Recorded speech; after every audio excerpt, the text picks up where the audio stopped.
कार्यस्थल पर संचार कौशल, बातचीत करते समय आत्मविश्वास बढ़ाना विषय में आपका स्वागत है। इस विषय के अंत तक आप अपने संचार कौशल के माध्यम से आत्मविश्वास पैदा करने में सक्षम होंगे। आत्मविश्वास के साथ संचार करने की कला 7C के आसपास घूमती है, अर्थात स्पष्ट, संक्षिप्त, ठोस, सही, सुसंगत, पूर्ण और विनम्र। आत्मविश्वास के साथ संचार करना एक महत्वपूर्ण जीवन कौशल है। आत्मविश्वास आपके कौशल और मूल्यों पर विश्वास है, जो आपको प्रभावी ढंग से संवाद करने और स्थितियों को सहजता से संभालने में मदद करता है।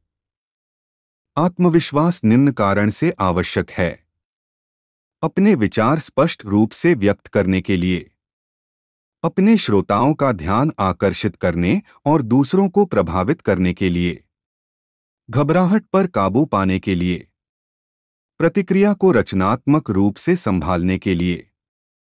आत्मविश्वास के लिए कभी-कभी उद्देश्यपूर्ण तैयारी और अभ्यास की आवश्यकता होती है। यहाँ कुछ तरीके दिए गए हैं जिनसे आप बातचीत करते समय आत्मविश्वास पैदा कर सकते हैं। अपने कार्यस्थल और विभिन्न टीमों सदस्यों की भूमिकाओं को जानकर तैयार रहें। आपसे पूछे जाने वाले प्रश्नों के बारे में सोचें और अनुमान लगाएं और उत्तर तुरंत उपलब्ध हों। सरल भाषा का प्रयोग करें जो सभी को आसानी से समझ में आ जाए और आप बिना अधिक शब्दों के आराम से बोल सकें। अधिक विवरण जानने के लिए ओपन एंडेड प्रश्नों का उपयोग करें।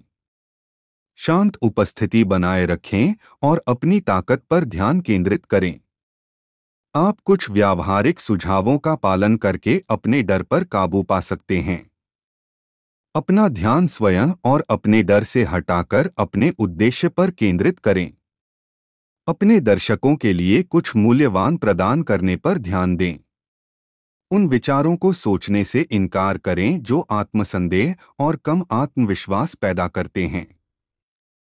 अपना ध्यान उन विचारों और छवियों पर केंद्रित करें जो शांत और आश्वस्त करने वाले हों।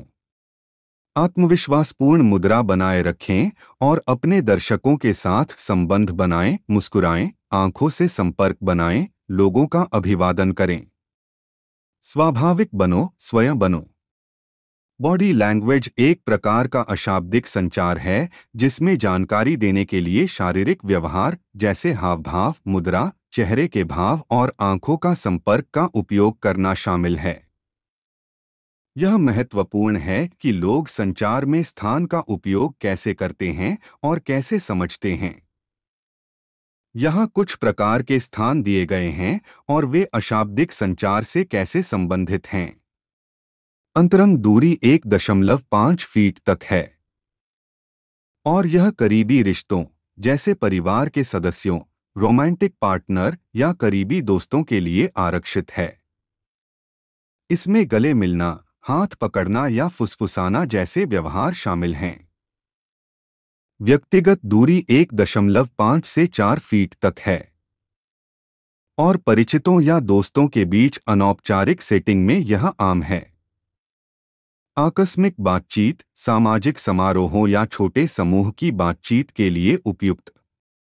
सामाजिक दूरी 4 से 12 फीट तक है और औपचारिक या व्यावसायिक सेटिंग में यह सामान्य है। व्यावसायिक बैठकों, साक्षात्कारों या सहकर्मियों या परिचितों के साथ बातचीत के दौरान बनाए रखा जाता है। सार्वजनिक दूरी 12 फीट या उससे अधिक है और सार्वजनिक स्थानों या बड़े समारोहों में इसे बनाए रखा जाता है। सार्वजनिक भाषण, प्रस्तुतिकरण या भीड़ भरे वातावरण में बातचीत के लिए उपयुक्त।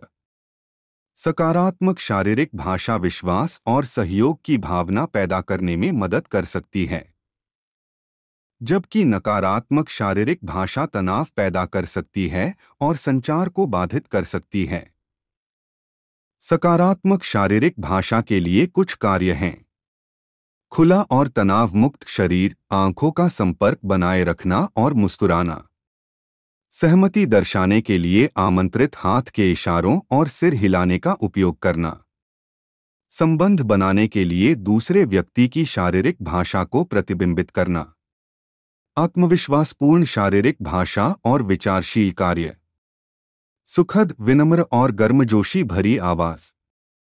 चलिए अब देखते हैं कुछ क्या न करें। नकारात्मक शारीरिक भाषा। बंद शरीर, आंखों के संपर्क से बचना और चेहरे पर तनावपूर्ण भाव। अत्यधिक हलचलें और रक्षात्मक शारीरिक भाषा। आक्रामक हावभाव, आंखें घुमाना और अधीरता के संकेत। स्वयं को शारीरिक रूप से दूर करना और नकारात्मक मौखिक संकेतों का उपयोग करना। तेज, अपमानजनक और धमकी भरी आवाज। धन्यवाद।